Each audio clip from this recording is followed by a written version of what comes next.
كتاب الله وخير الهدى هدى محمد صلى الله عليه وسلم وشر الأمور محدثاتها وكل محدثة بدعة وكل بدعة ضلالة وكل ضلالة في النار.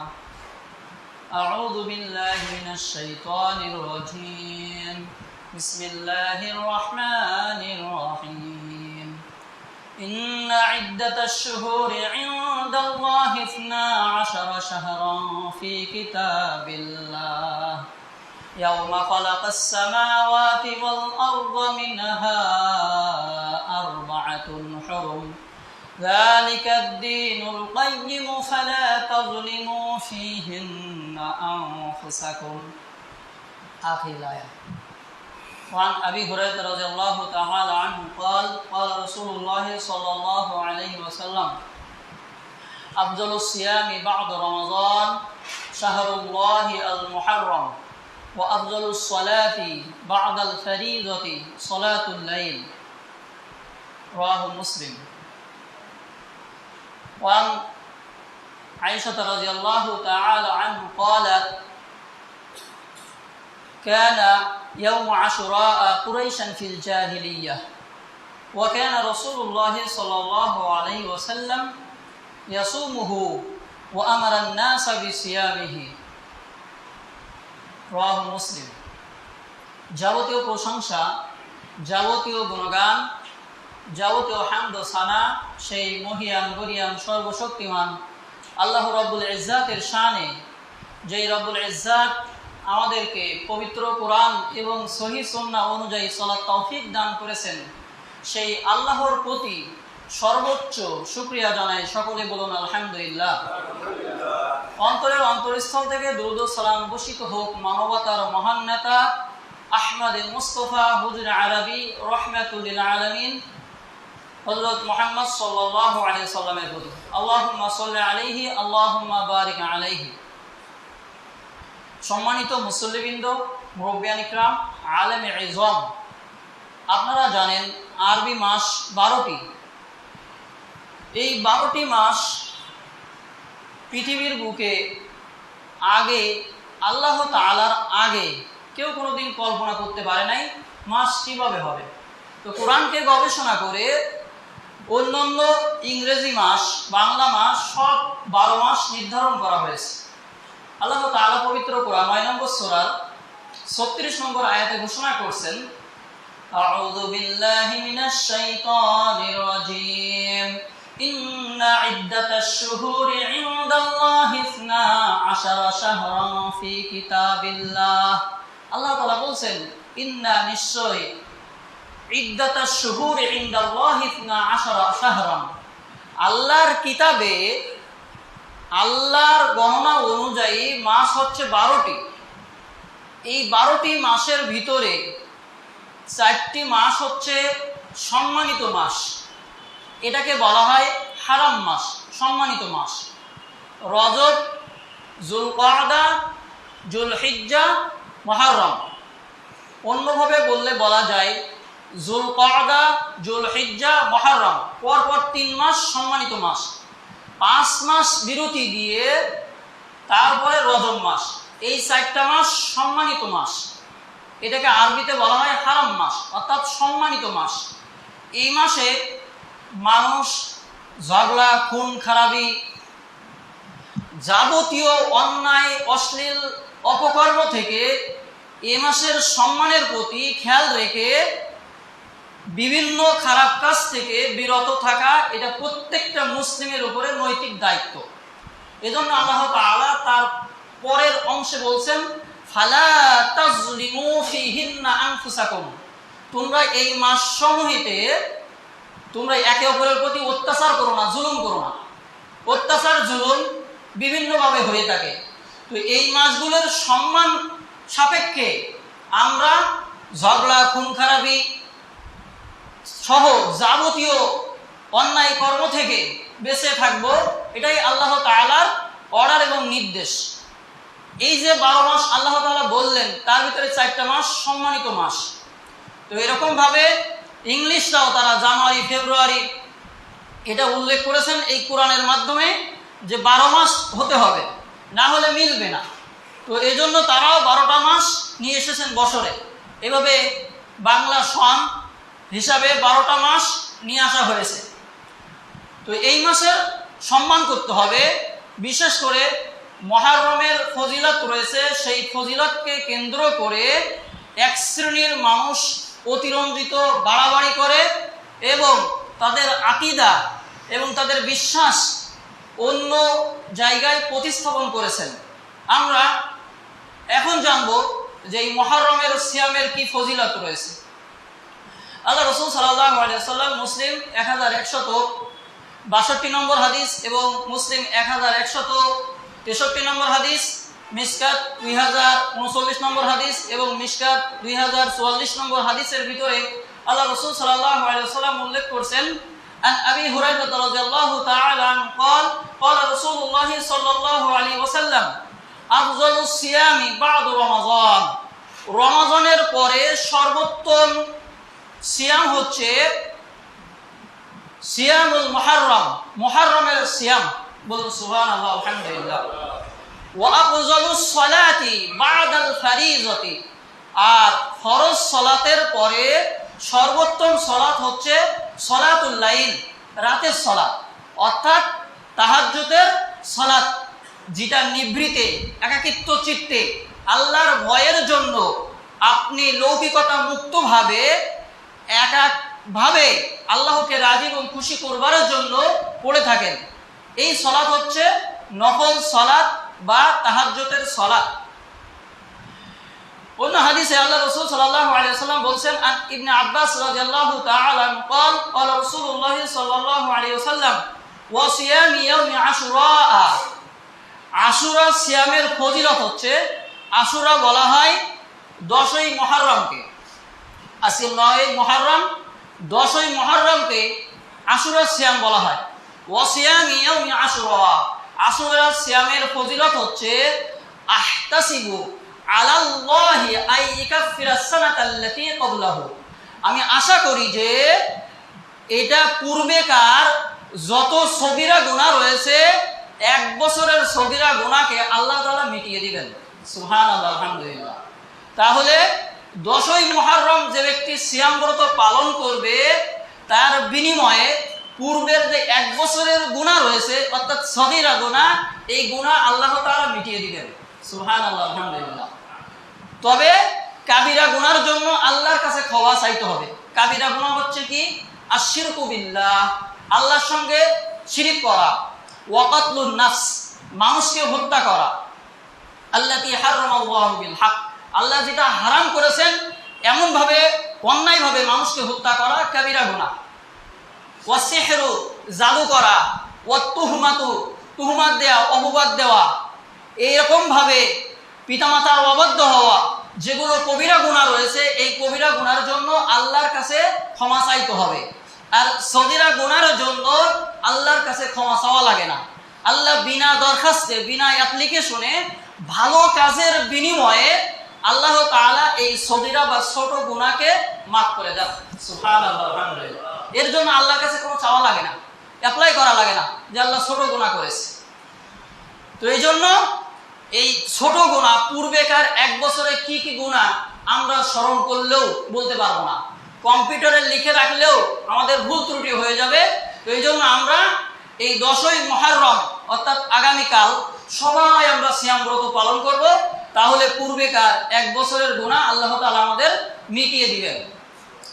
আয়েশা রাদিয়াল্লাহু তাআলা আনহা তিনি বর্ণনা করেন, ওয়াকালাত আয়েশা রাদিয়াল্লাহু তাআলা আনহা ক্বালাত, আয়েশা রাদিয়াল্লাহু তাআলা আনহা তিনি বলেন, সুমু ইয়াউম আশুরা কুরাইশান ফিল জাহিলিয়া, জাহিলি যুগে কুরাইশেরা এই আশুরার দিন সিয়াম পালন করত। রাসূল সাল্লাল্লাহু আলাইহি ওয়াসাল্লাম তখন তিনি বলছেন যে তোমরা ফালাম্মা কদিমাল মদিনা, যখন তিনি মদিনায় গেলেন, সামাহু, তিনি সিয়াম ব্রত পালন করলেন, ওয়া আমারান নাস বিসিয়ামিহি, আর মানুষদেরকে সিয়াম পালন করার জন্য আদেশ করলেন। তারপর আল্লাহ রাসূল বলছেন, যে ওয়ালাম ইয়াকতুবুল্লাহু আলাইকুম সিয়ামাহু, তবে আল্লাহ তাআলা এই সিয়ামকে ফরজ করেন নাই, তার কিতাবে লেখেন নাই। ফামান শাআ ফালইয়াসুম, আর যে ব্যক্তি ইচ্ছা করে এই আশুরার সিয়াম, 10ই মুহররমের সিয়াম তোমরা পালন করো। ওয়ামান শাআ, আর যে ব্যক্তি চায় তারাকাহু, সে পরিত্যাগ করতে পারে, তার ঐচ্ছিক, সে যে ব্যক্তি ইচ্ছা এই সিয়াম রাখতে পারে, আর যে ব্যক্তি ইচ্ছা পরিত্যাগ করতে পারে। মুআবিয়া রাদিয়াল্লাহু তাআলা আনহু, আমি মুআবিয়া রাদিয়াল্লাহু তাআলা আনহু বললাম, মুআবিয়াকে আল্লাহ তাআলা তার প্রতি রাজি হয়েছেন, খুশি হয়েছেন। এই মুআবিয়া হাদিস বর্ণনা করছেন, তিনি মসজিদে নববীতে খুতবা দানকালের সময়ে তিনি বলছেন যে সামি'তু রাসূলুল্লাহ সাল্লাল্লাহু আলাইহি ওয়াসাল্লাম ইয়াকুল, আমি আল্লাহর রাসূলকে বলতে শুনেছি। কি বলতে শুনেছেন? যে সুমু ইয়াউম আশুরা, তোমরা আশুরার সিয়াম পালন করো। ওয়ালাম ইয়াকতুবুল্লাহু আলাইকুম সিয়ামাহু, আল্লাহ রাসূলকে আমি এই সিয়াম রাখতে দেখেছি এবং তিনি সিয়াম রাখতে বলেছেন। ওয়া আনা সাইমুন, আমি খুতবায় দাঁড়িয়ে বলছি যে আমি সিয়াম আছি, আমি সায়েম, তবে এটা ফরজ নয়। ফামান শাআ ফালইয়াসুম, যে ব্যক্তি ইচ্ছা এই রোজা রাখবে, সিয়াম রাখবে। ওমান শাআ ফালইফতির, আর যে ব্যক্তি ইচ্ছা ইফতারি করবে, অর্থাৎ সিয়াম ব্রত পালন করবে না, ঐচ্ছিক বিষয়।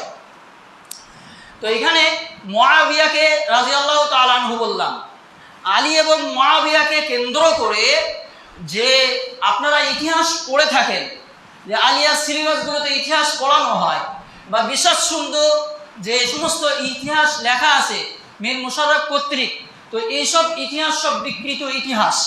এই ইতিহাসগুলো শিয়াদের থেকে এসেছে। আলী এবং মুআবিয়া কেন্দ্রিক যে সমস্ত কাহিনী বর্ণনা করা হয় তার অধিকাংশ মিথ্যা, জাল, বানোয়াট ভরপুর, যার কারণে ওই কাহিনীগুলো মানা যাবে না।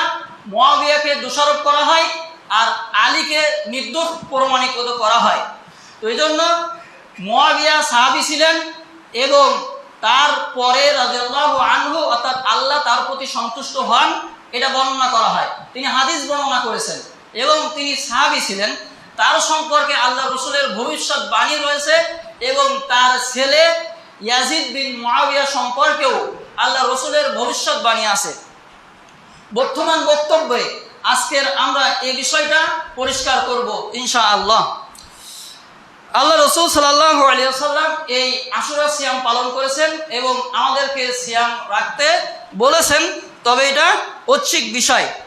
মুসলিম 1130 নম্বর হাদিস, আন ইবনে আব্বাস রাদিয়াল্লাহু তাআলা আনহু قال قال رسول الله صلى الله عليه وسلم هذا يوم عظيم, আল্লাহ রাসূল বলেন এই আশুরার দিন এটা মহান দিন, এটা হচ্ছে বিশাল বড় দিন। সুবহানাল্লাহ, আলহামদুলিল্লাহ। কি হিসাবে বড় দিন? আনজাহুল্লাহু ফিহি মূসা ওয়া কওমাহু, এই দিন আল্লাহ তাআলা এই দিন আল্লাহ তাআলা মূসা এবং তার কওমকে রক্ষা করেছেন। ওয়াগররাকা ফিরআউন ওয়া কওমাহু, ফিরআউন এবং তার সম্প্রদায়কে এই দিন আল্লাহ তাআলা মিশরের নীল নদে, লোহিত সাগরে চুবিয়ে ডুবিয়ে অপমানিত করে, অপদস্থ করে বিশ্বের শাসক হিসেবে পরিগণিত করেছিলেন নিজেকে এবং নিজেকে রব হিসেবে দাবি করেছিলেন। অথচ আল্লাহ তাআলা তাকে গোটা বিশ্ববাসীর জন্য একটা নিদর্শন রেখেছেন যে এত ক্ষমতাবান, এত শক্তিশালী মানুষকেও আল্লাহ তাআলা কিভাবে লাঞ্ছিত, অপমানিত করতে পারে। আবার পরবর্তী উম্মাহ যাতে ফিরাউনের লাশটাকে দেখতে পারে, এটা আল্লাহ তাআলা ব্যবস্থা করে রেখেছেন। সুবহানাল্লাহ, আলহামদুলিল্লাহ। তো মূসা আলাইহিস সালাতু ওয়াস সালাম, ফাসামা মূসা শুকরান, এই ফিরাউনের কবল থেকে আল্লাহ তাআলা তাকে বাঁচিয়েছেন। তো ফাসামা মূসা শুকরান, মূসা আলাইহিস সালাতু ওয়াস সালাম শুকরিয়া হিসাবে এই 10ই মুহররমের দিন সিয়াম ব্রত পালন করেছেন। তো আল্লাহ রাসূল সাল্লাল্লাহু আলাইহি ওয়াসাল্লাম এটা জানলেন, মদিনায় যাওয়ার পরে দেখছেন যে ইহুদিরা সিয়াম ব্রত পালন করে। তো কি জন্য তোমরা সিয়াম রেখেছো? তখন তারা বললেন যে মূসা আলাইহিস সালাতু ওয়াস সালাম শুকরিয়া হিসাবে সিয়াম ব্রত পালন করেছিলেন, তাই আমরাও সিয়াম ব্রত পালন করি। তখন আল্লাহ রাসূল সাল্লাল্লাহু আলাইহি ওয়াসাল্লাম বলছেন, ওয়াকাল রাসূলুল্লাহ সাল্লাল্লাহু আলাইহি ওয়াসাল্লাম ফানাহনু আহাক্কু ওয়া আউলা মিনকুম, আমরা তোমাদের চাইতেও মুসা আলাইহিস সালাতু ওয়াস সালামের অধিক হকের দাবিদার এবং তার সুন্নাতটাকে, তার রীতি রেওয়াজ রসমকে আমরা বেশি পালনে হকদার, এজন্য আমরা বেশি পালন করব। আল্লাহ রাসূল সাল্লাল্লাহু আলাইহি সাল্লাম ফাসাওয়ামা, তিনি সিয়াম রাখলেন, ওয়া আমারা নাস বিসিয়ামিহি, অথবা তিনি সিয়াম ব্রত পালন করার জন্য আদেশ করলেন। ইহুদিরা এই 10ই মুহররমকে ঈদ গদির গুম অর্থাৎ ঈদের দিন হিসাবে মনে করে থাকেন এবং এই দিনে তাদের স্ত্রীদেরকে অলঙ্কারাদি পরান এবং উত্তম পোশাকাদি পরানোর জন্য উদ্বুদ্ধ করেন। আল্লাহ রাসূল সাল্লাল্লাহু আলাইহি ওয়াসাল্লাম এর হাদিস এসেছে, আন ইবনে আব্বাস রাদিয়াল্লাহু তাআলা আনহু قال قال رسول الله صلى الله عليه وسلم فاذا كان العامل المقبل صم اليوم التاسع। আল্লাহ রাসূল বলছেন যে আমি এই 9ই মুহররমের দিন আমি সিয়াম ব্রত পালন করব আগামী বছর থেকে। এটা আল্লাহ রাসূলের মনের ঐকান্তিক ইচ্ছা ছিল। ওয়াফি রিওয়ায়াতিন আখার, অন্য একটি বর্ণনায় রয়েছে, লাইন বাকিতু ইলা কাবিলিন লা আসুমান্না তাসি, আমি যদি আগামী বছর অবশিষ্ট থাকি, বাকি থাকি, মানে আমি যদি জীবিত থাকি, তাহলে লা আসুমান্না তাসি, 9ম দিনে অর্থাৎ 9ই মুহররমে আমি সিয়াম ব্রত পালন করব। অন্য একটি হাদিস রয়েছে, আল্লাহ রাসূল সাল্লাল্লাহু আলাইহি ওয়াসাল্লাম বলছেন সুমু ইয়াউম আশুরা, তোমরা আশুরার দিন সিয়াম ব্রত পালন করো, অর্থাৎ 10ই মুহররম সিয়াম ব্রত পালন করো। ওয়া খালিফুল ইয়াহুদা ওয়ান নাসারা, আর তোমরা ইহুদি এবং নাসারাদেরকে বিরোধিতা করো, যে কোনো কাজে বিরোধিতা করতে হবে, শুধু সিয়ামের কাজে না, যে কোনো কাজে বিরোধিতা করতে হবে। আমরা পানি বলি, ওয়াটারকে আমরা পানি বলি, আর যারা সনাতন ধর্মাবলম্বী তারা কি বলে থাকে, জল বলে থাকে, অথচ জলটা বাংলা ভাষা আর পানিটা উর্দু বা ফার্সি হিসাবে ব্যবহৃত হয়। তো এটা মুসলিমদের একটা ঐতিহ্য শেয়ার যে আমরা তাদের বিরোধিতা করব। আজকের দুনিয়ায় একটা মুসলিমকে দেখে চেনা যায় না, একটা মুসলিম নারীকে দেখে চেনা যায় না, একজন মুসলিম পুরুষকে দেখে তার মুসলিম পরিচয় হয় না, তার মুখে দাড়ি নেই, তার লিবাস ঠিক নেই, টাকনুর নিচে কাপড় পরছে। বাংলাদেশের মুসলিমদের বেশি আবেগ, বাংলাদেশের মুসলিমদের বেশি আবেগ, একটা ছেলে ওয়াজ করতে যাচ্ছেন পায়ে হেঁটে, তাও টাকনুর নিচে কাপড় পরে, নাউজুবিল্লাহ, অথচ সে জানে না যে এই টাকনুর নিচে কাপড় পরলে, টাকনুর নিচে কাপড় পরলে তার জাহান্নামে যেতে হবে, এটা সে জানে না। তো এই জন্য আমাদের আবেগ বেশি। মুসলিম পুরুষদেরকে দেখলে এখন চেনা যায় না, তাদের হেয়ার স্টাইল, তাদের ড্রেস আপ, তাদের কালার, তাদের চাল চলন, তাদের কথাবার্তা, তাদের উঠা বসাতে মুসলিম পরিচয় পাওয়া যায় না। তাদের আচরণে রুদ্র মেজাজ, তাদের হেয়ার স্টাইল, এটা ওয়েস্টার্ন কালচার। তাদের বংশন কাটিং দিয়ে, চুলের কাটিং দিয়ে আজকে ছেলেরা মেয়েরা সব চলাফেরা করছে। এখন ছেলেরা হাফ প্যান্ট পরে মোটরসাইকেলও চালাচ্ছে, এই শহরেও চালাচ্ছে, নাউজুবিল্লাহ। শহরে সবসময় লোকজন চলাফেরা করে, আর এমন অবস্থায় এই সমস্ত বেয়াদব ছেলে তারা হাফ প্যান্ট পরে মোটরসাইকেল চালাচ্ছে। তো এরা মুসলিম হিসেবে কিভাবে পরিগণিত হবে? নাম তার মোহাম্মদ, নাম তার আব্দুর রহমান, কিন্তু নামেই পরিচয়, কামেই পরিচয় নেই, আমলেও কোনো পরিচয় নেই। তার পোশাক আশাক দেখলে মনে হয় যে সে ইহুদির ছেলে, খ্রিস্টানদের ছেলে। আজকের নারীদেরকেও দেখলে চেনা যায় না, বোরখা